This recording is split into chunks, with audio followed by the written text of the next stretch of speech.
ओम नमः सिद्धेभ्य।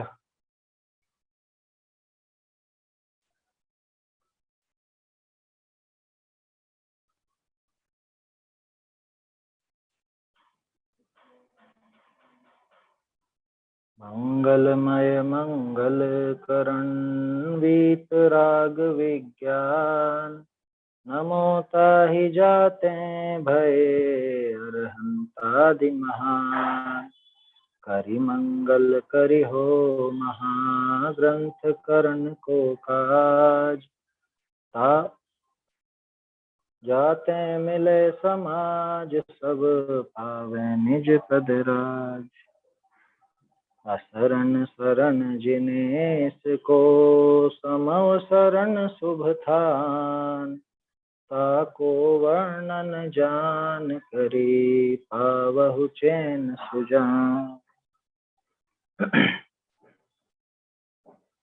त्रिलोकसार ग्रंथ की भाषा टीका है और इसमें ये समव शरण रचना वर्णन ये अलग से टोडरमल जी ने एक विशेष परिशिष्ट की तरह लिखा है।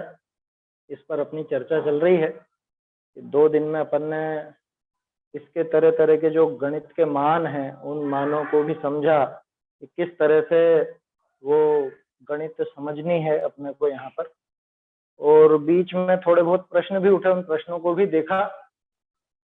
अभी तक तो सीढ़ियों तक ही पहुंचे थे, कल गलियां भी देखी कि सीढ़ियों के बाद वो गलियां कैसी आगे चलती हैं वो भी देखी। आज अमन जी भी जुड़ गए अपने साथ, नरेंद्र जी अभी आए नहीं। कल सीढ़ियों के संबंध में एक बढ़िया प्रश्न उठा था। जब अपन ने देखा कि सारे ही तीर्थंकरों का मतलब आदिनाथ जी से लगा के महावीर स्वामी पर्यंत एक विशिष्ट अनुपात में वो नाप घटता जाता है, तो प्रश्न ये उठा था कि नाप अगर सीढ़ियों का भी घटता होगा तो फिर वो 5000 धनुष की व्यवस्था कैसे बैठी, माने जमीन से 5000 धनुष ऊपर कैसे रहेगा अगर सीढ़ियों का नाप भी घटेगा। अब उसमें एक समस्या और खड़ी होती है, अगर सीढ़ियों का नाप नहीं घटे तो फिर वो सीढ़ियों की जो लंबाई है उस लंबाई से समस्या खड़ी हो जाएगी, क्योंकि सीढ़ियों की लंबाई जो है वो ही जाकर के उस वीथिका की चौड़ाई बनती है, और जो उसकी चौड़ाई बनती है उसी का 23 गुना मतलब 23 गुना आधा हिस्से तक, वो 23 गुना नाप वहां तक चलता है। तो फिर महावीर स्वामी का भी फिर 12 आयोजन जितना हो जाएगा। अमन जी। हाँ, इसमें मतलब ये मेरे को प्रश्न हुआ था, मैंने इसमें ऐसा सोचा था कि क्योंकि एक नियम तो ये है कि जैसे केवल ज्ञान होता है तो 5000 धनुष ऊपर चले ही जाते हैं, इसलिए घटना तो संभव है नहीं। और दूसरा कि ऐसे हाइट में नहीं घटेगा, क्योंकि जो त्रिपणत्ति में भी है ना उसमें वो गाथा में ऐसा पढ़ा था, मतलब वो घटने का क्रम अकेला लंबाई में दिया था, ऊंचाई में नहीं दिया रहेगा। हाँ सही है, मेरे भी दिमाग में वही बात आई। बाद में मैं शाम को विचार कर रहा था कि इसमें यह संभावना बन सकती है कि ऊंचाई और चौड़ाई वो नहीं घटेगी, वो एक हाथ की ही रहेगी और बाकी जो लंबाई है वो घट जाएगी, ठीक है ना। तो उससे वो हल निकल जाता है। नरेंद्र जी शायद अभी जुड़े नहीं है, कल इस पर जुड़ गए। ये चर्चा कल हुई थी। हाँ, जुड़ गए। बढ़िया बात थी, अच्छा विचार चला इस पर भी। अभी एक बात और मैं आखिर में कहूंगा आप सभी से, लेकिन पहले अपन इसको समझ लेना कि सीढ़ियों का जो नाप है वो सीढ़ियों के नाप में ऊंचाई और चौड़ाई तो नहीं घटेगी ऐसा मान करके चले, लंबाई घटेगी ही घटेगी, क्योंकि अगर वो नहीं घटेगी तो पूरा का पूरा वो जो ऊपर समोसरण की रचना है वो गड़बड़ा जाएगी, वो गड़बड़ हो जाएगी। इसलिए ऐसा अपन समझ के चलना चाहिए, ठीक है ना। दूसरी बात, ये जो सीढ़ियों का नाप है, सीढ़ियों का नाप समोह शरण का जो 12 योजन का नाप है उससे अलग निकल के है। मतलब लंबाई तो उसमें आ जाएगी, लंबाई को छोड़ के जो ऊंचाई और चौड़ाई की बात अपन कर रहे हैं वो समोह शरण की मुख्य भूमिका से अतिरिक्त चीज है, इसलिए शायद उसको उस अनुपात में शामिल नहीं किया जाएगा, है ना। लंबाई को उसमें अपन शामिल करेंगे तभी जाके वो अनुपात सही बैठेगा आदिनाथ जी से लगा के महावीर स्वामी पर्यंत। वो तो घटेगा ही घटेगा, लंबाई घटे बिना वो काम बनेगा नहीं। ऊंचाई और चौड़ाई वो भले आप यूं सोचो कि हाँ ठीक है वो एक हाथ की एक हाथ ही रहेगी, नहीं तो महावीर स्वामी 5000 धनुष ऊपर कैसे जाएंगे, है ना। तो वो चीज तो एक वो हल हो गई। दूसरा, कल एक वो चित्र में अपन ने देखा था वीथिका शुरू में चौड़ी है और आगे जाके सकड़ी है, ऐसा उस चित्र के अंदर अपन ने देखा था। मैंने पूरी पढ़ी है समूह सरण रचना वर्णन, इसमें टोडरमल जी ने वो उल्लेख नहीं किया है। और फिर मैंने विचार किया, खुद ने बना करके भी देखा, अगर बिल्कुल सीधी की सीधी भी जाए, माने जो एक कोस चौड़ी कही थी शुरू में, वो आखिर तक एक कोस भी जाए तो भी समस्या नहीं है। मैं ये नहीं कह रहा हूं कि वो नहीं घटती है, लेकिन अगर सीधी की सीधी भी जाए तो भी उस रचना में कोई समस्या नहीं होने वाली। और टोडरमल जी ने हो सकता है कि इसी वजह से उसका उल्लेख ही नहीं किया कि वो घटती है कि नहीं घटती। अब एक खास चीज जो मैं आपको कहना चाहूंगा, नाप के संबंध में अपने दिमाग में बहुत प्रश्न उठते हैं और कई बार अपन उसमें उलझ जाते हैं कि ऐसा नहीं ऐसा होना चाहिए, ऐसा नहीं ऐसा होना चाहिए। टोडरमल जी ने इस प्रकरण के, समझ लीजिए जहां अंतिम प्रकरण आया ये पूरी रचना का, वहां उन्होंने स्पष्ट लिख दिया कि हमने ये बहुत सारे अलग अलग ग्रंथों से देख करके ये संरचना लिखी है और अलग अलग ग्रंथों में अलग अलग नाप का वर्णन आता है। कहीं कहीं तो ऐसा भी आता है कि सबका समोसरण पूरा 12 योजन का ही रहता, आदिनाथ जी से लगा के महावीर स्वामी, कहीं कहीं बढ़ते क्रम में भी आता है, कहीं कहीं कुछ अलग क्रम में भी आता है। तो कहने का अर्थ यह है, और उन्होंने साफ लिख दिया कि अब चूंकि ये ऐसा विषय है कि इसमें हमारी बुद्धि से निर्णय नहीं हो सकता, है ना, क्योंकि दोनों ही आचार्यों के कथन है, किसको नकारोगे आप? जैसे कोश और योजन के संबंध में अपन ने बात देखी थी, किसको नकारोगे? दोनों ही आचार्यों के कथन है। तो इसमें टोडरमल जी ने जो अपने को मोक्षमा प्रकाशक में सिखाया 8वें अधिकार में, कर्णानियोग के व्याख्यान का विधान और उसकी व्याख्यान पद्धति, उसको दिमाग में रखते हुए ऐसा समझना कि जो प्रामाणिक आचार्यों के कथन में दोनों में अलग अलग मिल रहा हो, तो वहां जैसा केवली भगवान ने जाना वैसा ही प्रमाण है। तो उसमें अपने को दिमाग में शंका नहीं रखनी। कल मैंने दूसरी बार वापस से इसका मतलब एक तरह से पूरा पाठ किया आगे से पीछे तक। आगे जैसे जैसे प्रकरण आगे बढ़ेगा, अभी तो रचना बता रहे हैं, लेकिन आखिर में बहुत आनंद आने वाला है। बहुत सुंदर वर्णन किया है टोडरमल जी ने और आगे बहुत सारी बातें खुलेंगी, है ना। तो आप जिनको भूगोल में या ये रचनाओं में थोड़ा कंफ्यूजन होता हो, थोड़ा धैर्य रखें, और कंफ्यूजन भी होता हो तो चित्र है ना अपने पास, तो अपन वो चित्र दिमाग में रखें कि हाँ ऐसा होता है ना। आप भूल जाओ, आप तो ये ध्यान रखो क्या क्या है, कितना लंबा कितना चौड़ा, उसमें कम ज्यादा हो सकता है क्योंकि वो अलग अलग ग्रंथों में अलग अलग मिलेगा। हालांकि जो अपन पढ़ रहे हैं उस हिसाब से समझने का प्रयास भी कर रहे हैं, लेकिन नाप अगर अलग अलग मिले और दिमाग में समझ में नहीं भी बैठे तो भी आप उस संरचना को अपने दिमाग में रखना, और जब भी अरहंत भगवान का स्मरण करो वो संरचना को दिमाग में रखते हुए स्मरण करो, तो आपको अरहंत भगवान के दर्शन करने में आनंद भी आएगा। चलिए अब आगे बढ़ते हैं अपन। मैंने ऐसा जो विद्वानों ने कहा है, दोनों आचार्य मतलब आचार्यों में मतभेद पाया जाने से, दोनों ही प्रामाणिक आचार्य होने से हमें दोनों ही जान लिया, जानकर सत्य क्या है, दोनों तो सही नहीं है, एक तो गलत है, तो सर्वज्ञ भगवान ही बता सकते हैं। और वर्तमान में सर्वज्ञ भगवान है नहीं, तो अपन कोई निर्णय पर नहीं पहुंचने हैं, तो अपन तो जान लिए जो दो आचार्य का दो अलग अलग कथन है, वो दोनों कथन को जानकर अपन निष्कर्ष पर नहीं पहुंच सकते। अपन तो दो कथन आए, दोनों आचार्य प्रामाणिक है, ऐसा भी है ऐसा भी है, लेकिन निष्कर्ष पर हम अपन नहीं पहुंचे। हम दोनों जानकर अपन इसमें अपने भाव में किंतु परंतु मतभेद खड़ा नहीं करे, जान लिया, बस वहीं संतोष धारण करना है। तो उसका निर्णय अभी नहीं आ सकता सर्वज्ञ भगवान के विषय में, क्यों, ये केवल ज्ञान का विषय है। यही तो बताया मैंने भी, ये टोडरमल जी ने लिखा है आखिर में, इसमें क्या समोसरण रचना वर्णन के आखिरी प्रकरण में उन्होंने यही लिखा है। वो तो हम निर्णय नहीं कर सकते, हमारी बुद्धि मंद है, ये तो केवली ने जैसा जाना वैसा समझना चाहिए, क्योंकि अलग अलग आचार्यों में अलग अलग कथन भी मिल सकते हैं उनके कथन, है ना। खास चीज ध्यान रखने की ये है कि ये अगर प्रयोजनभूत विषय के संबंध में होता तब तो पकड़ में आ भी जाती बात, लेकिन ये बात ऐसी है जो हमारे ज्ञान से पार है, एक तरह से हमारे ज्ञान में पकड़ में आने वाली बात नहीं है, इसलिए केवल ज्ञान गम्य होने से केवली भगवान को ही प्रमाणिक कहा है। और दोनों आचार्यों ने कथन किया है, ठीक है। देखो संरचना है, संरचना में तो कोई दिक्कत नहीं है, उसके नाप में ही तो मतभेद है। बाकी समोसरण होता है, इसमें तो किसी को विवाद नहीं है। समोसरण में गंध कुटी होती है, भगवान होते हैं, उनकी दिव्य ध्वनि कीर्ति, इसमें तो किसी को विवाद नहीं है। बाकी रचनाओं में छोटा बड़ा हो सकता है, उसमें कोई फर्क नहीं पड़ता, है ना। तो गली के संबंध में भी जो कल अपन ने देखा था, वीथिका के संबंध में, वो आगे शुरुआत में चौड़ी और आखिर में सकड़ी, उसमें भी कदाचित दोनों प्रमाण हो सकते हैं, इसीलिए टोडरमल जी ने उसका उल्लेख नहीं किया। मैंने इसको पूरा देखा तो इसके अंदर उल्लेख नहीं कि आगे जाके सकड़ी होगी। सकड़ी होने में एक समस्या और नजर आती है मुझे। क्या समस्या नजर आती है? अपन ने शुरू में क्या देखा? एक कोस, है ना, माने जहां समोसरण का एंड पॉइंट है बिल्कुल वहां एक कोस है, और आगे जाके कितना बता रहे हैं उसको? 1/4 रह जाएगी। 1/4 रह जाएगी माने 500 धनुष की रह जाएगी। अब 500 धनुष के तो व्यक्ति होते थे उस समय पे, और 500 धनुष ऊंचे होते थे हालांकि, और 500 धनुषी वो चौड़ी रह जाए तो उसमें थोड़ा सा अटपटापन लगता है।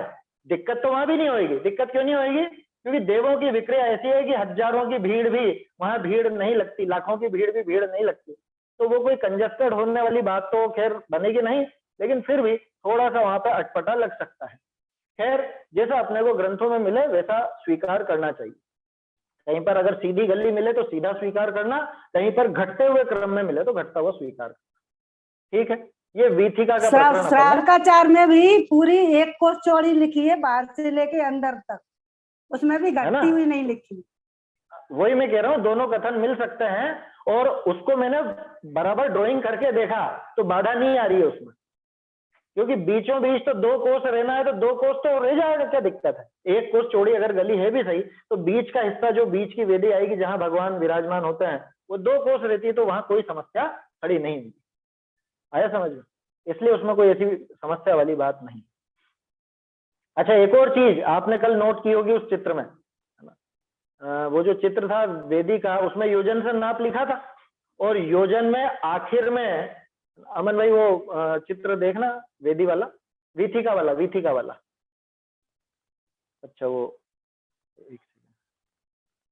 हाँ भाई सब देखता हूँ।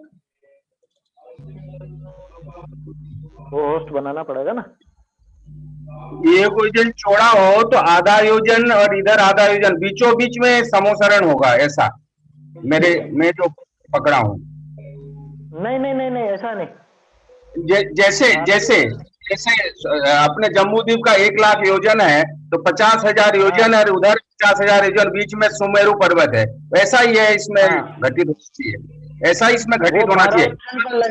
12 योजन पे लगेगा वो। अपन बात कर रहे हैं गली की चौड़ाई की। गली की चौड़ाई जब देखोगे 12 योजन पूरा देखोगे तो बीच में 2 कोस बचेगा, तो 1 कोस की गली अगर सीधी की सीधी भी जाएगी वहां तो समस्या नहीं आएगी। ये वहां पर कहने का भाव है। एक सेकंड में चित्र यहाँ पर आपको दिखाता हूँ।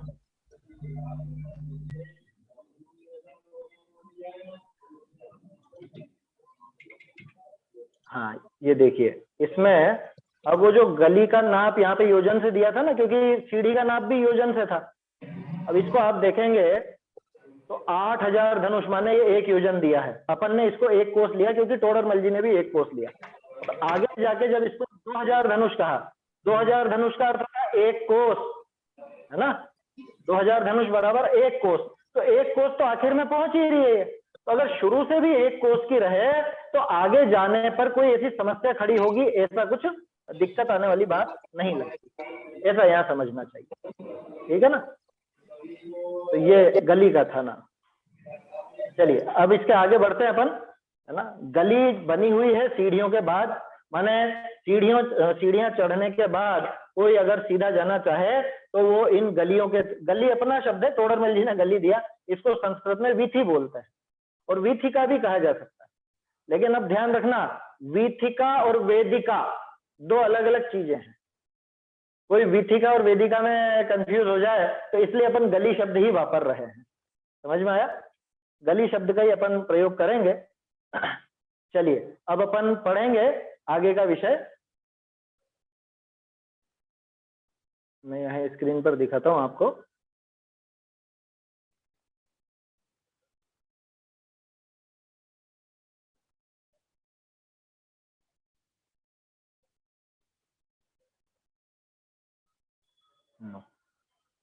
ये अपना कल कहाँ तक हो गया था? पीठिका पर्यंत गली की लंबाई जाननी, ये चीज गली के बारे में देख चुके थे।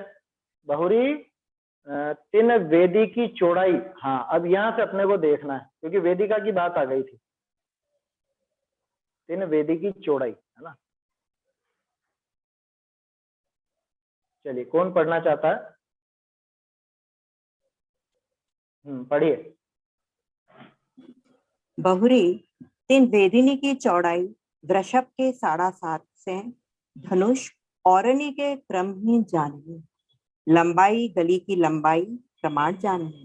बहुरी 3 4 चौं गली के बीच चारों है या 4 चौनी नहीं है 4 और चौं चारों गलीनी के बीच बीच 4 अंतराल रूप जो भूमि पाइये है। तिश विषय 4 कोट 5 वेदी और इन नवनी के अंतरालिनी विषय 8 भूमि है। तहाँ तिश शिला का पर्यंत भाग विषय कोट है। ताके परे चैत्य प्रासाद भूमि है। ताके परे वेदी है। ताके परे खातिका की भूमि है। ताके परे वेदी है। ताके परे पुष्पवाटी की भूमि है। ताके परे कोट है। ताके परे उपवन की भूमि है। ताके परे वेदी है। ताके परे ध्वजा समूह की भूमि है। ताके परे कोट है। ताके परे कल्प वृक्षणी की भूमि है। ताके परे वेदी है। ताके परे मंदिरनी की भूमि है। ताके परे कोट है। ताके परे सभा की भूमि है। ताके परे वेदी है। ऐसे 3 गलनी का अंतराल रूप भूमि विषय रचना जाननी। बहुरी 3 गलनी विषय 4 कोट और 5 वेदिनी के द्वार हैं। ते 1 गलनी विषय 36 हैं। बहुरी प्रथम कोट और प्रथम वेदी के बीच प्रथम भूमि है। ताते प्रथम वेदी के द्वारणी के बीच जो गली ताको प्रथम भूमि की गली कहिए हैं। ऐसे ही अन्य द्वारणी के बीच द्वितीयादि भूमि की गली जाननी। तहाँ प्रथम भूमि यहीं तक देखते हैं। ठीक। चलिए, काफी अच्छा अभ्यास हो गया है आपका। तो आप लोगों को बता दूं, हमने पहले जिन प्रतिमा यथावत स्वरूप मूल हस्तलिखित पढ़ा था, ये अभी वहां पर सभा में अपनी मंडली के साथ उसका अभ्यास हस्तलिखित से ही पढ़ते हो आप, है ना? हस्तलिखित से ही वहां पर पढ़ते हैं और दूसरे लोग भी सीख रहे हैं। तो अच्छी रुचि और अच्छी लगन हो तो कोई कठिन चीज नहीं है। लोग बाग ग्रंथों को देख देख के भागते हैं, अरे ये कैसे पढ़ेंगे, क्या है। लेकिन ये जो अपना प्रयोग रहा, पिछले 3-4 ग्रंथ अपन ने इसी तरह से देखे, और मैं तो ये मानता हूँ कि 2-4 जने भी अगर हस्तलिखित ग्रंथ पढ़ना सीख गए तो ये प्रयोग अपना पूरा सफल रहा। चलिए, खैर वो अलग विषय है। अब अपन देखते हैं अपना हस्तलिखित ग्रंथ पढ़ना बहुत सरल है, खाली ध्यान रखने की जरूरत है। अक्षर बराबर एक साथ मिलेंगे, लेकिन वहां पर जैसे अक्षर अपन पढ़ते हो वैसे वहां पर अपन को विभाजन कर लेना है पढ़ते समय अक्षरों का। ये ख्याल रहे, विभाजन हो जाएगा। अपन यहाँ 4 बोलते हैं, पहले 4 ही बोलते थे, ऐसे ही थोड़ा या शब्द जुड़ जाता है, ऐसे ही है थोड़ा सा। इसलिए अभ्यास करने से, देखने से उसमें मतलब पढ़ते समय वो ख्याल में आ जाएगा कि ऐसे पढ़ना मेरे को, वो अभ्यास ही बनता है। और खास चीज उसमें यह है, आपको पुरानी भाषा अगर पकड़ में आती है, पुराने लोगों की बातें आपने सुनी है, तो आप वो पढ़ पाएंगे, सीधी सी बात ऐसा है। चलिए देखते हैं अपन। तो अपन ने ये गली देख ली थी। अब गली के दोनों तरफ वो वेदिका, यानी कि उसकी एक बाउंड्री बनी है, बाउंड्री कह लो या उसकी दीवार कह लो, वो बनी हुई है। वो जो गली है, नीले रंग की पूरी गली नीलम की बनी हुई, वो असल में वो उसकी जमीन ही है, खाली जगह है वो। और उस खाली जगह के दोनों तरफ वो वेदिका बनी हुई है, माने बाउंड्री उसकी, या सफेद रंग की वो दीवार स्फटिक की बनी है। देखिए, यहाँ चित्र देख करके चलते हैं अपन। अमन जी, आप दिखा रहे हैं क्या? मैं दिखाऊं? आवाज नहीं आ रही यार। सब होस्ट बनाना पड़ेगा, वो मतलब को होस्ट बना दिया ना मैंने, को होस्ट बना रखा। नहीं है भाई साहब, एक सेकंड। अच्छा, वो दूसरा एक और नंबर है। हाँ ठीक है। हाँ।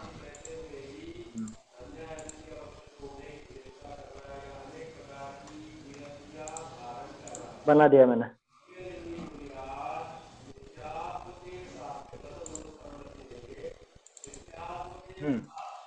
इसमें वो जो वेदी वाला, यहाँ वीथिका और वेदिका दोनों, वीथिका के साइड की वेदी वाला चित्र, ये 7 नंबर -7 नंबर वाला चित्र है। आप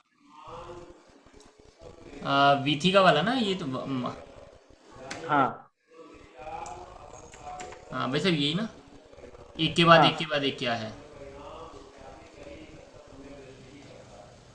ये -7 जिस पे लिखा हुआ ना, 7 नंबर लिखा है आपके पास। आ,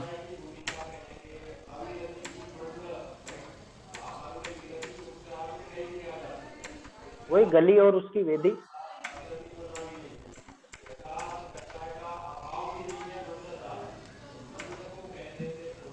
यही है भाई साहब, ये वाली है, ये वाली। नहीं, स्क्रीन पे दिख नहीं रहा है। अच्छा स्क्रीन पे दिख नहीं रहा क्या? हाँ, अच्छा अच्छा अच्छा, मुझे लगा वो ये सारे के सारे नजर आ रहे हैं, सब एक साथ नजर आ रहे हैं। एक साथ आ रहे हैं क्या? इससे काम ये।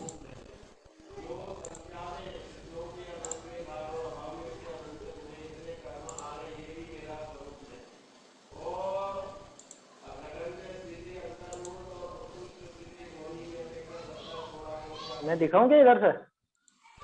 अब आया भाई साहब? नहीं, अभी भी नहीं आया। ये अब माउस हिल रहा है ना, 7 नंबर। नहीं, अब अभी आया? भी नहीं आया। नहीं, चलिए कोई बात नहीं, मैं यहाँ से दिखाता हूँ। हाँ हाँ हाँ।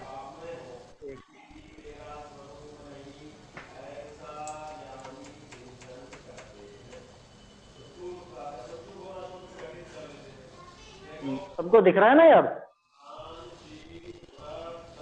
हाँ दिख रहा है। आ रहा हाँ, है। चलिए देखिए इसको क्या कहा है यहाँ पर। इस शिला, ये तो हो गया ना।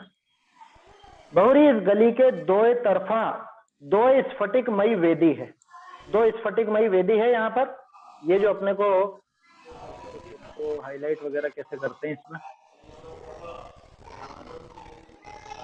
हाँ चलिए, अब मैं, हाँ ये दिख रहा है आपको लाल निशान? हाँ चलिए, तो ये जो ये दिख रही है, ये तो गली हो गई नीले रंग की तो। और ये दोनों साइड में जो ये सफेद सफेद है, ये इसकी ये वेदी है। इसको वेदी नाम दिया है, जिसे हम आज के हिसाब से क्या कहें इसको, दीवार भी कह सकते हो आप। इसकी बाउंड्री की दीवार है ये।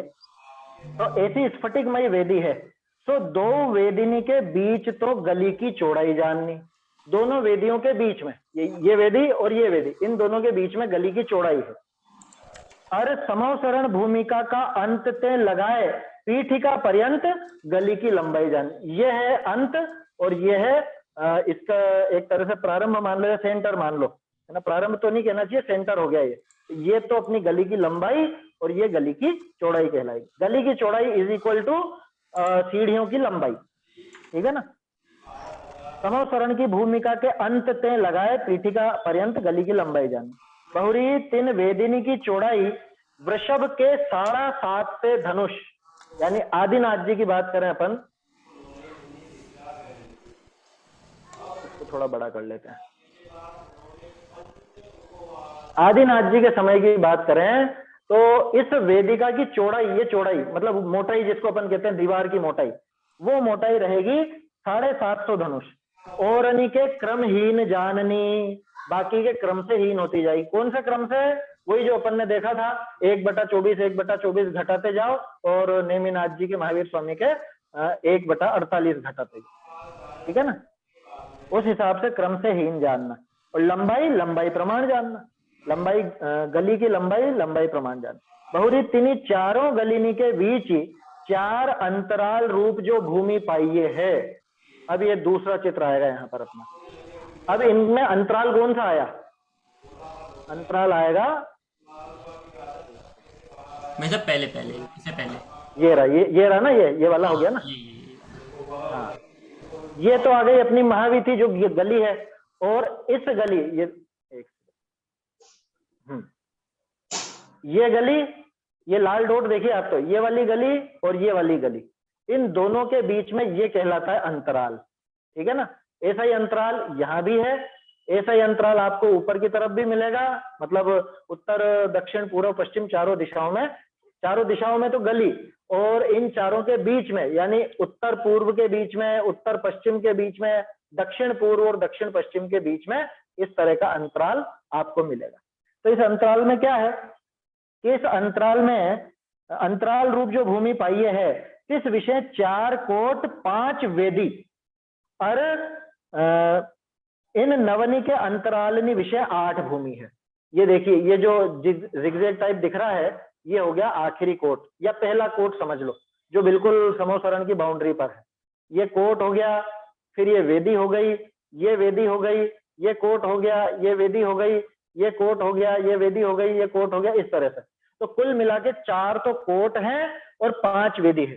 कोट शब्द से जो लोग परिचित ना हो, तो अगर आपने कोई पुराने शहर देखे हो, हमारे राजस्थान में आए हो आप, या कोई ऐसे पुरानी जगह देखी हो जहां परकोटा होता है, परकोटा, ठीक है ना, तो परकोटे को कोट कहा जाता है शॉर्ट में।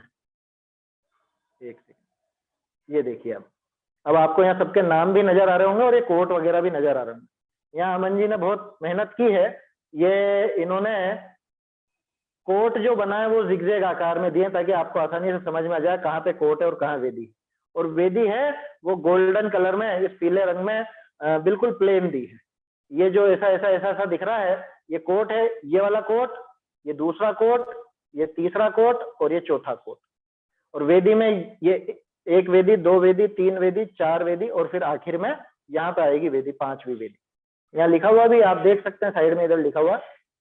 तो इस तरह से ये कोट और वेदी है, 4 कोट और 5 वेदी, यानी कि कुल मिला के 9 बाउंड्री। तो 9 बाउंड्री से जो घिरी हुई होंगी वो 8 भूमियां हो जाएंगी, ठीक है ना। ये तो आसानी से समझ में आ जाएगा आप लोगों को।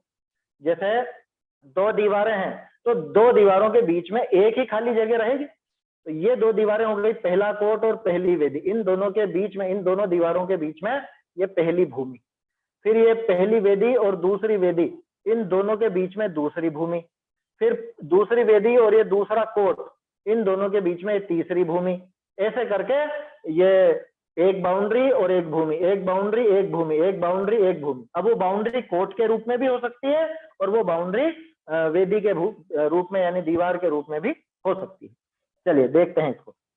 भाई साहब, इसमें एक चीज बतानी थी, ये मतलब ये जो जिगजैग दिया और प्लेन दिया है, इसका कारण ये है कि जो अपने कोट होते हैं समोशरण में, वो ऊपर से जिगजैग होता है, मतलब ऊपर से जैसे अपन पुराने महल वगैरह देखते हैं, कंगूरेदार होते हैं। हाँ, कंगूरेदार होते हैं। हाँ, तो ये कंगूरे हैं, इसलिए इसमें को जिगजैग दिया है। और वेदी मतलब पूरी एकदम ऊपर से प्लेन रहती है, सपाट रहती है, इसलिए यहाँ पे प्लेन दिया। और दूसरा ये कि यहाँ पे जो कलर दिए ना, कलर भी उसी के हिसाब से दिए हैं।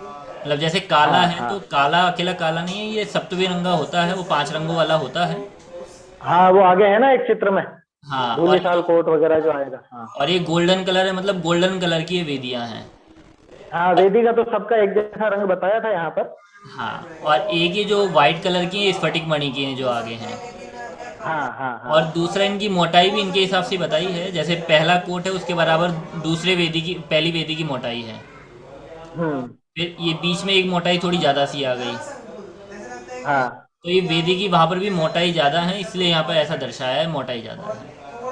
सही है। ये सारा नाप तोडरमल जी ने आगे दिया है अपने को। हाँ। कि कौन सा कोट और कौन सी वेदी या कौन सी भूमि कितनी जगह घेर रही है, वो आखिर में अपने को पूरा प्रमाण देखने को मिलेगा। और अमन जी ने बिल्कुल उसी अनुपात में यहाँ पे प्रयास किया है दिखाने का, है ना। तो आप देख सकते हैं पूरी मेहनत इन्होंने की है ये समोसरण की रचना यहाँ पे समझाने के लिए।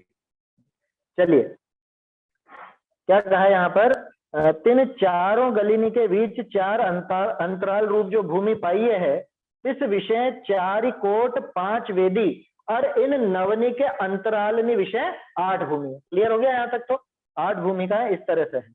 कहा, इस शिला का पर्यंत भाग विषय, कौन सी शिला? ये जो नीली है ना, ये पूरी शिला ही तो है। ये पूरे समोसरण की जो भूमि है, नीली नीली नीलमणि रूप, ये पूरी एक शिला है। जो अपन ने कहा था उड़ता हुआ टापू, है ना। तो ये पूरी की पूरा ऐसी एक शिला ही है। और इस शिला के पर्यंत भाग विषय, पर्यंत भाग मतलब ये अंतिम भाग, बाउंड्री, लास्ट बाउंड्री, जहां पे वो सीढ़ियां आपको पहुंचा रही है वहां, है ना। तो इस पर्यंत भाग में कोट है। ताके परे चैत्य प्रासाद भूमि है। ये चैत्य प्रासाद भूमि आ गई, नाम लिखा हुआ है यहाँ पर, ठीक है ना। ये कोट पर्यंत भाग में कोट, इसका नाम धूलिसाल है। और फिर ये चैत्य प्रासाद भूमि है। ताके परे वेदी है, ठीक है, ये वेदी आ गई। इस वेदी के बाद ये खातिका भूमि आ गई। ताके परे वेदी है, फिर से एक वेदी आ गई, है ना। उसके बाद पुष्प वाटिका, पुष्प वाटी की भूमि है। पुष्प वाटी को यहाँ पर लता भूमि भी नाम दिया है। ताके परे कोट है, ये कोट आ गया, है ना। इसके ताके परे उपवन की भूमि है, ये उपवन। देखिएगा, लता भूमि और उपवन भूमि, लता भूमि का दूसरा नाम पुष्प वाटिका भूमि। तो पुष्प वाटिका और उपवन दोनों में अंतर है, और उन दोनों के बीच में कोट है, ऐसा समझिए। चलिए, इसके बाद उपवन की भूमि, ताके परे वेदी है, ताके परे ध्वजा समूह की भूमि है, ये वेदी आ गई, और ये ध्वजा समूह की भूमि आ गई, ध्वजा भूमि भी कहते हैं इसको। ताके परे कोट है, ताके परे कल्प वृक्षनी की भूमि है, ये कोट और ये कल्प वृक्षों की भूमि, जिसको कल्प भूमि नाम दिया। ताके परे वेदी है, ताके परे मंदिरनी की भूमि है, ये वेदी और फिर ये मंदिरों की भूमि।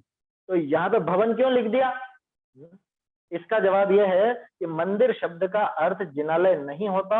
ये चर्चा अपन कई बार कर चुके हैं अपनी स्वाध्याय में। मंदिर का अर्थ भवन होता है ना। मंदिर माने बड़े बड़े भवन, महल भी आप कह सकते हो, तो वो मंदिर कहलाते थे पहले। टोडरमल जी ने तो मंदिर और चैत्यालय दोनों शब्दों का एक ही जगह प्रयोग किया। एक जगह मतलब दोनों को अलग अलग दिखाने के लिए। चैत्यालय माने जिनालय और मंदिर माने भवन, ऐसा समझ। तो आज जो मंदिर शब्द से अपन जिन मंदिर समझते हैं वो मत समझना, यहाँ भवन बने हुए हैं बड़े बड़े, वो है बात। चलिए, वैसे भी ये भवन भूमि और यहाँ पहली भूमि का नाम चैत्य प्रसाद भूमि, ये आपको दोनों में अंतर समझ में आ जाए। चैत्य प्रसाद भूमि में चैत्य प्रसाद माने कि जिनालय है, और ये जो भवन भूमि है, इस भवन भूमि में तरह तरह के भवन बने हुए हैं। इसको यहाँ पे मंदिर भूमि भी कहा। ताके परे कोट है और ताके परे सभा की भूमि है, ये कोट आ गया। और फिर इसके बाद श्री मंडप भी कहलाता है, जो सभा की भूमि है, ये सबसे छोटी आपको दिख रही है। और इसके बाद आखिरी वेदी है, ठीक है ना, ये वेदी, ये पांचवी वेदी कह लो या 9वीं बाउंड्री कह लो, और इसके बाद जिनेंद्र भगवान वहां पर आ जाए। देखिए, ऐसे 3 गलिनी का अंतराल रूप भूमि विषय रचना जान, इस तरह से ये यहाँ पर रचना इन्होंने दिखाई, ठीक है ना। अब इसके बाद क्या कहते हैं यहाँ पर, देखिए, बहुरी 3 गलिनी विषय 4 कोट और 5 वेदिनी के द्वार हैं। 4 कोट और 5 वेदी, टोटल कितने? 9, है ना। 9 बाउंड्रियां हैं, यानी 9 लगे हुए हैं बिल्कुल। उन 9 के एक गलिनी विषय 36 है। एक गली में उनके 36 द्वार हो जाएंगे, समझ में आई बात। माने अपन सोचें कि एक में एक द्वार होगा, ऐसा नहीं, एक में दोनों तरफ के 2 द्वार, एक के 2 द्वार। इसको इस तरह से समझिए, देखिए चित्र से अच्छे से समझ में आएगा। वापस से वही चित्र देखते हैं अपन।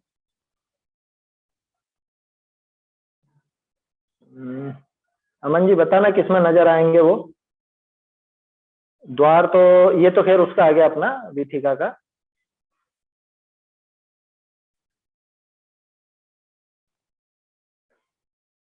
ये देखिए, इसमें भी वो द्वार दिख रहे होंगे आपको। ये साइड में ये दिख रहा है, ये भूमि हो गई, और इधर ये साइड में ये जो है, इसको हाईलाइट करता हूं, ये 2 द्वार यहाँ पर, है ना। यहाँ इस तरह से 2 द्वार बने हुए हैं ये। तो एक एक के एक दिशा में 2 द्वार हो गए। भाई साहब, ये मुझे थोड़ा मतलब ऐसा कंफ्यूज कर रहा था। मतलब जैसे टोडामल जी ने लिखा ना कि एक दिशा में 36 द्वार, तो जब टोटल किया था तो 36 ऐसा कहीं से बैठ नहीं पा रहा है, वो टोटल चारों दिशाओं का बैठ रहा था। हाँ, तो एक दिशा में 36 ऐसे बैठेंगे ना। देखो, जैसे 9, एक सेकंड, इसको मैं यहाँ से हटा के दूसरा कर। लंबे लंबे है ना, ये लंबे लंबे द्वार नहीं, ये लंबे लंबी तो नाट्यशालाएं हैं। तो द्वारों में ही तो बनी हुई है नाट्यशालाएं। द्वारों के में क्या है, द्वारों के जो पिलर है, द्वार के पिलरों में, सही है सही है। तो द्वार के जो पिलर है, असल में क्या है, अगर पुराने कोट देखे हों, अपने को पुराने जो कोट होते थे, उन कोट में साइड में ऐसी जगह बनी हुई होती थी। हमारे यहाँ पे तो कोट हैं पुराने, ऐसे परकोटे बने हुए हैं। तो परकोटे के जो दरवाजे होते हैं, दरवाजों की साइड में इतनी बड़ी बड़ी जगह होती है, जैसे इसके अंदर ये दिख रहे हैं अपने को, ये द्वार के, मतलब यूं समझ लो द्वार के साइड में जो खाचे बने होते हैं, वहां आराम से कोई बैठ सकता है, कोई रह सकता है। यहाँ तक कि हमारे यहाँ परकोटों में तो कमरे बने हुए हैं, इतने बड़े बड़े वहां पर होते थे, तो नाट्यशालाएं वहां चलती थी। तो वो जो दो द्वार है ना, वो दोनों द्वार ऐसे, एक सेकंड, यहाँ एक एक द्वार दिखा रखा है आपने। हाँ, मतलब इसमें तो एक एक द्वार वाला है द्वार है ना, हाँ हाँ हाँ, ये द्वार दिखा रखा है। ये द्वार तो इसका दिखाया, क्या बोलते हैं अपने, भूमि का, भूमि का, है ना, भूमि का प्रवेश द्वार हो गया ये तो एक तरह से। हाँ, जबकि भूमि का प्रवेश द्वार थोड़ी ना बताया यहाँ। यहाँ जो द्वार बनेगा ना, ये इसकी इस बाउंड्री पे और इस बाउंड्री पे बनेगा, यूं। वैसे तो वो दो हो जाएंगे, वो एक दूसरा है इससे पहले वाला, एक सेकंड, मतलब 5वें 6वें नंबर का होगा लगभग वो। ये वाला है क्या? नहीं नहीं नहीं, 5वें 6वें नंबर और पहले, सबसे पहले।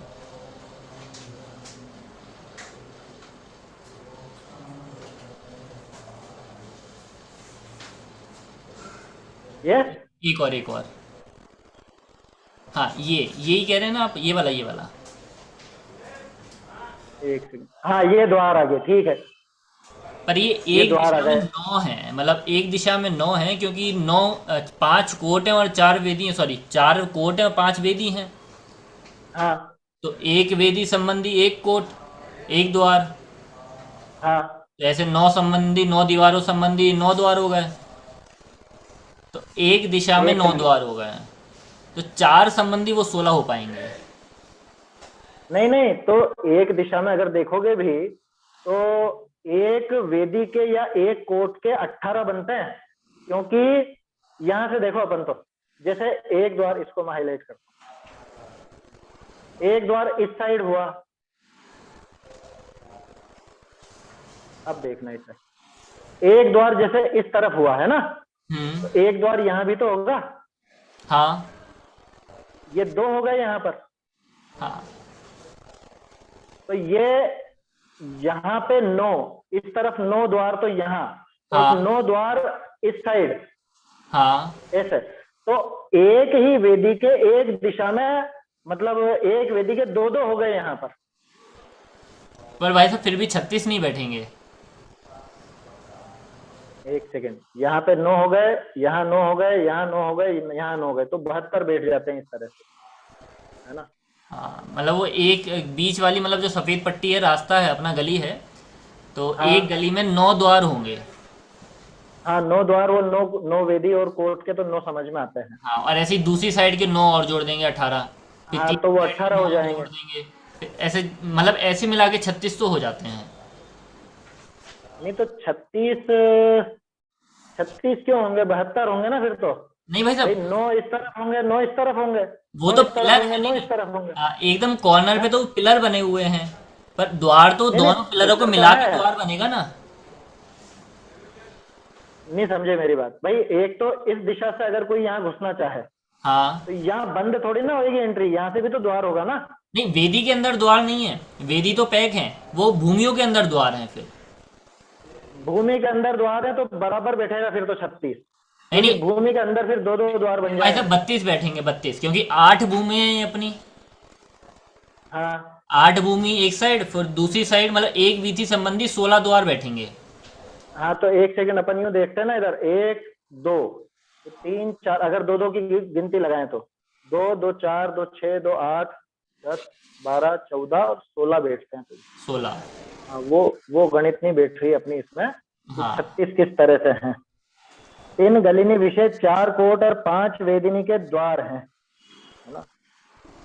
तो 9 के हिसाब से ही 36 बनते हैं, लेकिन 9 में किस जगह बनेगा, बस वही है, सही मेरे बात ख्याल है, से इनके दोनों अंदर चारों वीथियों को मिला के कहा होगा शायद से। हाँ, या तो वही होंगे कि वो दोनों तरफ का एक ही द्वार गिना होगा, इधर का भी एक गिना होगा, तब वो 36 बनता है। हाँ, खैर जो भी है, एक संभावना और है इसमें, क्योंकि ये प्रतिलिपि है, हाँ, मूल हस्तलिखित नहीं है ये। हाँ, तो उसमें अपन ये भी संभावना बनती है कि तोड़रमल जी ने क्या लिखा और प्रतिलिपिकार से तो कहीं कुछ गलती नहीं हो गई। खैर जो भी है ना, इसमें केवल ज्ञान गम्य विषय में वही प्रमाण करना चाहिए जो केवल ज्ञानी ने जाना है। टोडरमल जी से चूक हुई ऐसा तो अपन कह ही नहीं सकते, उन्होंने जो भी लिखा होगा उसका कुछ प्रमाण से या कुछ और विचार करके ही उन्होंने लिखा होगा, लेकिन वो मूल प्रति अपन देखें तो कुछ इसके बारे में कह सकते। ये थोड़ा सा अपने लिए कंफ्यूजन का विषय बना है, ठीक है, लेकिन कोई बात नहीं, ये प्रयोजन भूत नहीं है, इसलिए इसमें इतना उलझने की भी अपने को आवश्यकता नहीं। चलिए आगे बढ़ते हैं। बहुरी प्रथम कोट और प्रथम वेदी के बीच प्रथम भूमि है। कहते हैं प्रथम वेदी के द्वारनी के बीच जो गली ताको प्रथम भूमि की गली गई है। देखिए इसमें मैं बहुत कंफ्यूज हो गया था कि ये कौन सी गली आ गई सर। ये गली असल में जो अपनी महावीथिका है उसका हिस्सा जो उस भूमि के सामने है उसके हिस्से को प्रथम गली नाम दिया। देखना ये चित्र से दिखाता हूं, चित्र से ही समझ में आएगा इसके अंदर। अरे ये क्या,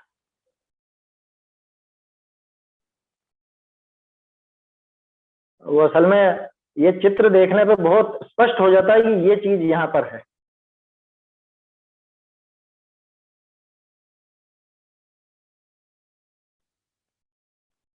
अपन ने जो बड़ी गली देखी थी ये गली है ना, ये महावीथी है, और इस महावीथी में अब उसी से समझ में आएगा जो गोल चित्र है ना अपना, उस गोल चित्र से समझ में आ जाएगा। ये देखिए आप, इसको बड़ा कर देता हूं मैं, ये लिखा हुआ यहीं से देखते हैं। ये अपनी पहली चैत्य प्रसाद भूमि है। इस चैत्य प्रसाद भूमि के सामने जो ये हिस्सा है इसको यहाँ पे पहली भूमि की गली नाम दिया। ये गली पूरी एक अखंड ही है ना, इसमें कोई बाउंड्री वगैरह नहीं है, इसमें कोई अलग से वो भेद नहीं है, लेकिन ये चैत्य प्रसाद भूमि के सामने का हिस्सा ये पहली भूमिका की गली कहलाएगी, ये दूसरी भूमि की गली यहाँ कहलाएगी, तीसरी भूमि की गली यहाँ कहलाएगी। ये इस तरह से है, इसको ये मत समझ लेना कि इस गली के बारे में कह रहे हैं, ये बात नहीं है यहाँ पर।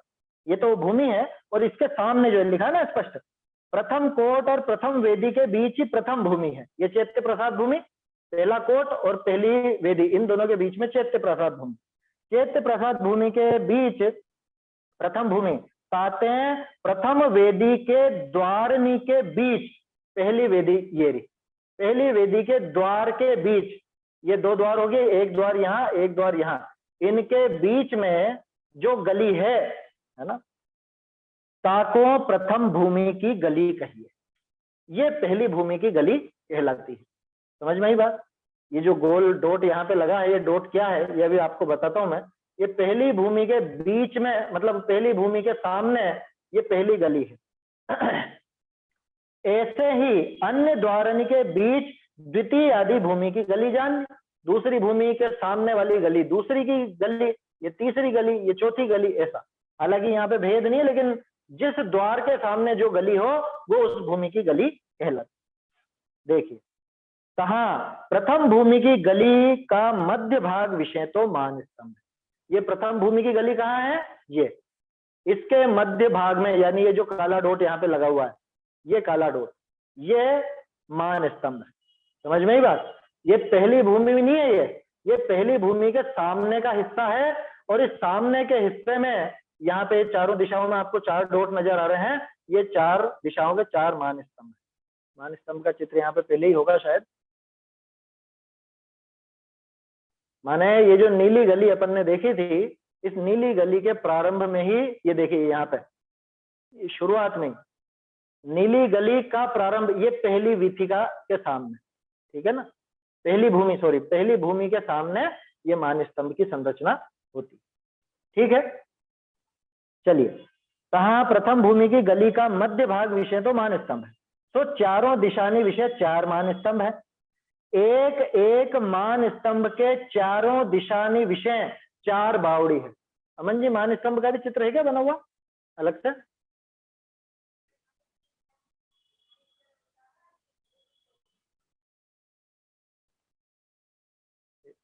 ये रहा, देखिए ये मान स्तंभ, ये मान स्तंभ की चारों दिशाओं में, यहाँ नजर आ रहा होगा आपको, ये चारों दिशाओं में चार अलग अलग बावड़ी, ये बावड़ी, फिर ये बावड़ी, ऐसे ये बावड़ी, एक उस तरफ भी एक बावड़ी बनी हुई है।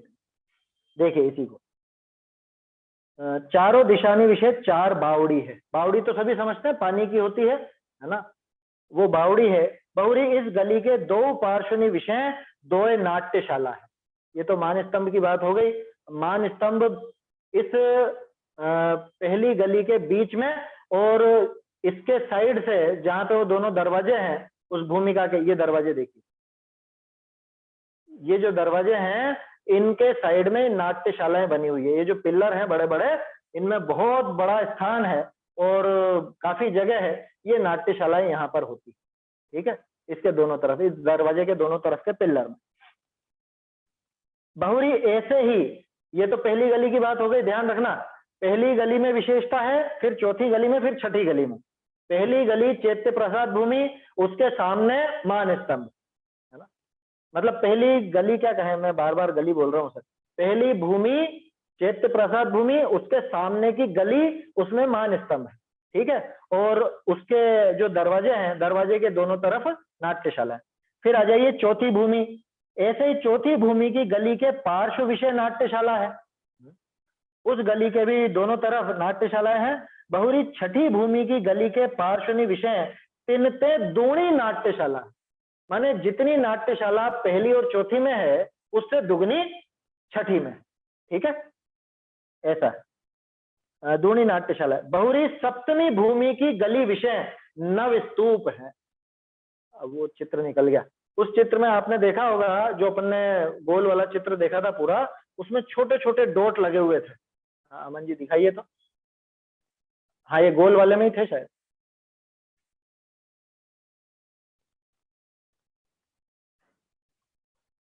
तो वो 9 स्तूप हैं। ये 9 स्तूप भी अपनी जो मेन गली है, मुख्य वीथिका, उस वीथिका के 7वीं भूमि के सामने वाली गली में स्थित है, ठीक है ना।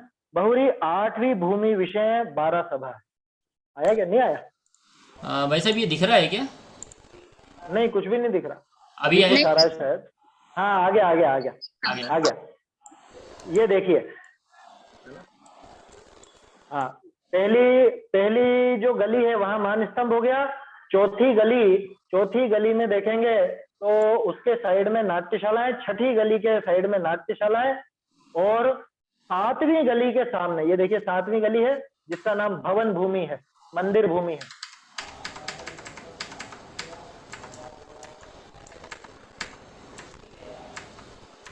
हाँ, ये भवन भूमि के सामने, ये तो छठी कल्प भूमि। हाँ, ये तो फिर भूमियों का वर्णन है। ये ऐसे स्तूप बने हुए हैं, ये स्तूप देख लीजिए आप। इस भवन भूमि के सामने जो गली चल रही है उसमें इस तरह के स्तूप बने हुए हैं। ये रंग बिरंगे क्यों हैं? कि इसमें अलग अलग रत्नों का प्रयोग हुआ है ना। सभी तरह के रत्नों से मिलकर के बने हैं, सोने से बने हैं, वेडूर्य मणि से बने हैं, तो वैसा ही रंग यहाँ पर दिया गया है। देखिए, एक मिनट इसी के बारे में पढ़ते हैं, इसको चालू रखिएगा। सप्तमी भूमि गली विषय 9 स्तूप हैं, चारों दिशाओं में, मतलब हर एक दिशा में 9। बहुरी 8वीं भूमि विषय 12 सभाएं। तो वो जो 12 सभाएं जहां पे सब लोग बैठते हैं वो 8वीं भूमि में है।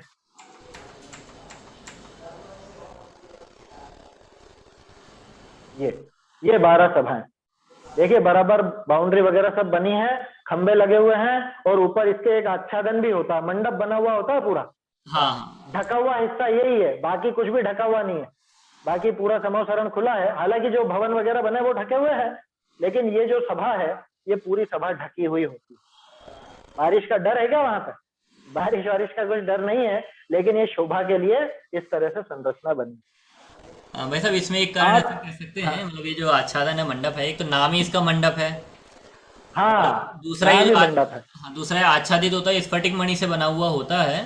तो जो देव होते हैं पुष्प वृष्टि करते हैं ना, तो इसी मंडप में वो रुक जाते हैं, मतलब नीचे तक नहीं पहुंचती हैं इन लोगों के पास। हाँ, ये भी एक कारण है। सही है, डिस्टरबेंस होगा। भले ही कितनी अच्छी चीज बरसा रहे हो, लेकिन हम तो सुन रहे हैं यहाँ पे तो डिस्टर्ब क्यों हो? सही बात है। बहुरी 8वीं भूमि विषय 12 सभा, ये 12 सभाएं हैं। बहुरी आगे भूमि संबंधी जे 8 गली है ना, वो जो गली थी, तिनके 2 पार्श्वनी विषय जो स्फटिकमयी वेदी है, वो जो शुरू में अपन ने देखी थी, गली के दोनों तरफ स्फटिकमयी वेदी, ताके वज्रमय कपाट युक्त सहित बहुत द्वार हैं। उसमें तरह तरह के बहुत सारे द्वार हैं स्फटिकमयी वेदी के।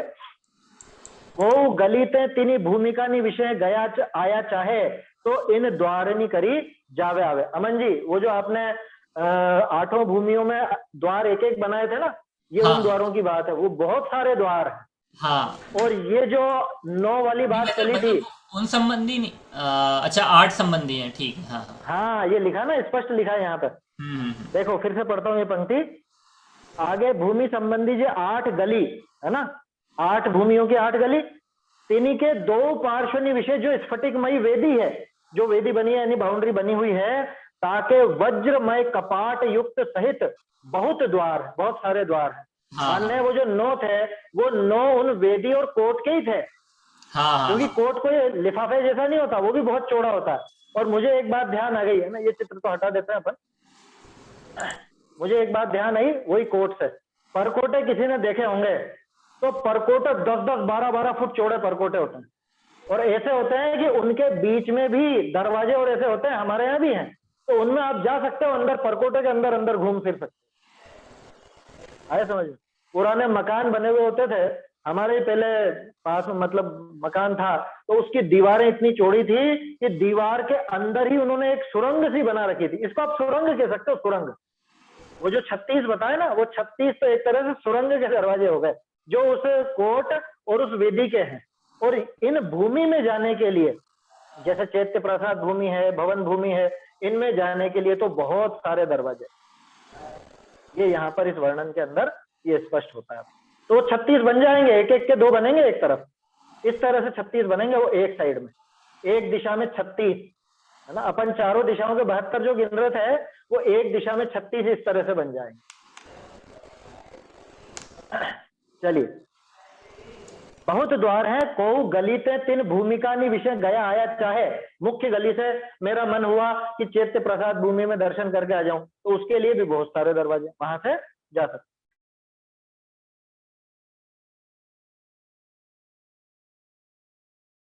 भाई साहब ये क्या लिखा है, भूमिका नहीं विषय गया आथाचा है। आथाचा वो क्या लिखा है शब्द? है गया आया चाहे। आया चा, चाहे, अच्छा चाहे लिखा है ना? आया चाहे, अच्छा हाँ। अच्छा, ठीक ठीक। हाँ, गया आया चाहे, जाना आना चाहे, जो भी उसमें आना जाना चाहता है उसके लिए बहुत सारे द्वार हैं। वो इन द्वारों से उस गलियों, उन गली में घुस भी सकता है, उस भूमि में, सॉरी, उस भूमि में घुस सकता है, भूमि से निकल सकता है, ऐसा है। तो वो जो 36 द्वार की गणना है वो वेदिका और कोट की ही है, वो उन भूमियों की नहीं है। भूमियों के तो बहुत सारे दरवाजे हैं। इस चित्र में थोड़ा सा सुधार होगा आपके, जो वो अपन ने अभी भूमि वाला देखा उसमें एक एक द्वार दिखा रखा, उसकी जगह बहुत सारे द्वार बने। बाकी तो सही है, वो 2-2 जो बना रखे, जो स्तूप देख रहे थे, स्तूप नहीं, जो पिल्लर जिनको आप कह रहे थे, वो पिल्लर वास्तव में वो 2-2 दरवाजे, ऐसा समझना। साइड के उन वेदियों के या कोट के, वेदी के अंदर कोई जाना चाहे, कोट के अंदर जाना चाहे, वो है वो बना। हाँ, पर भाई साहब फिर भी वो 36 तो नहीं बैठेंगे? 36 बैठ जाएंगे ना, एक में 2 बनेंगे,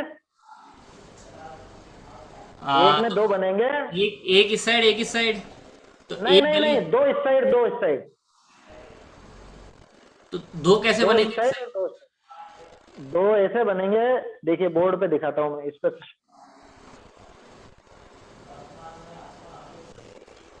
जैसे मान लीजिए ये अपना, ये वेदी है, इतनी मोटी वेदी है ये, ठीक है ना, ये हाँ। वेदी मोटी है ये, ठीक है। तो एक दरवाजा इस साइड बनेगा, एक दरवाजा इस साइड बनेगा, जैसे वो एंट्रेंस और एग्जिट का होता है ना, वैसा समझ लो। तो ये एक ही दिशा में चल रहा है ये। पर ऐसा, मतलब ऐसा तो आया नहीं ना वर्णन, मतलब एक वेदी के 2 ऐसा। 36 कैसे बिठाओगे फिर? 36 बिठाने का यही तरीका है, क्योंकि टोडरमल जी ने कुल 36 नहीं लिखा है, एक दिशा में 36 लिखा है। एक दिशा में 36 लिखा है, हाँ। हाँ, एक दिशा में 36 लिखा है टोडरमल जी ने। तो एक दिशा में 36 का अर्थ तो यही होता है, ये जो पूरी वेदी है, ये समझ लो कोट या वेदी जो भी है, इस वेदी में घुसने का ये और निकलने का ये एक तरफ, ठीक है ना। इसी के अपोजिट साइड में उसका दूसरा मुंह रहेगा। तो ऐसे करके वो एक ही दिशा में 36 बन जाता, ऐसे बनता। 9 दूनी 18, और उसी के अपोजिट साइड में भी वो गली के ही चल रहा है, तो 18 और 18 36, इस तरह से वो 36 का हिसाब बैठेगा। क्योंकि और तो कोई तरीका दिखता नहीं 36 का हिसाब बैठने। और भूमि के तो बहुत सारे द्वार बताए ही हैं यहाँ। चलिए, तो ये समय भी हो गया है अपना। और गलियां, कोट, वेदी और भूमि, और भूमि के सामने क्या क्या है ये अपन ने देख लिया। एक बार थोड़ा सा दोहरा लेते हैं। 4 कोट हैं, 5 वेदियां हैं, 8 भूमि है। पहली भूमि के सामने जो गली का हिस्सा है वहां मान स्तंभ है। चौथी गली के दरवाजों में, है ना, चौथी गली के दरवाजों में नहीं, चौथी गली के जो वो वेदी है वहां पे उधर नाट्यशालाएं बनी हुई है, उन दरवाजों के वहां पे नाट्यशालाएं बनी हैं। छठी गली में उससे डबल नाट्यशालाएं हैं। 7वीं गली के सामने 9 स्तूप हैं। और 8वीं भूमि जो है वो तो पूरी की पूरी 12 सभाओं का विषय है। ठीक है ना। इस तरह से संरचना अपन ने देखी। आगे का वर्णन अपन कल देखें, है ना। नाप में ऊपर नीचे हो कोई दिक्कत नहीं है, संरचना समझ लो कि ऐसी बनावट है, ठीक है ना। और बनावट में भी ऊपर नीचे हो तो भी कोई विशेष बात नहीं है, महिमा बढ़ाने के लिए ये जो भी है। मुख्य बात तो अपने को भगवान कहाँ होते हैं, अपन कहाँ बैठते हैं, वो समझने की है। और भगवान का कैसा क्या स्वरूप है तो आखिर में बहुत सुंदर प्रकरण है, उसको अपन फिर आगे कल देखें। चलिए।